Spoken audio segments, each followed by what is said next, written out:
All right, in this short video, we're just going to quickly talk about one of the three questions you need to ask yourself before intubating any patient. This will help you develop the expert timing that you need to know when's the right time to intubate. And that first question really is, are they protecting their airway? Now, when I was a resident, it was all about the gag reflex. Do they have a gag reflex? What's their gag reflex?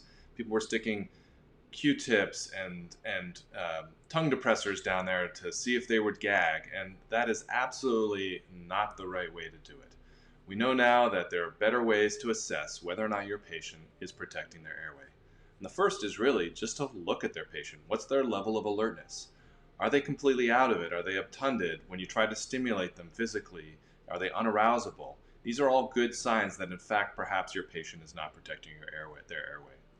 Next, I would just go ahead and just check and see if all of the soft tissues in the oropharynx are falling back into the glottic opening and obstructing their airway.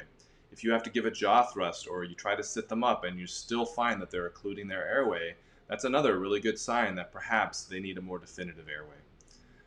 Thirdly, are they pooling their secretions? I think this is one of the best signs. So if you have an extremely obtunded patient and you find that you're suctioning and they're drooling and you suction again, that means that the complex reflexes of their oropharynx are not working and they're likely to aspirate and therefore need a definitive airway.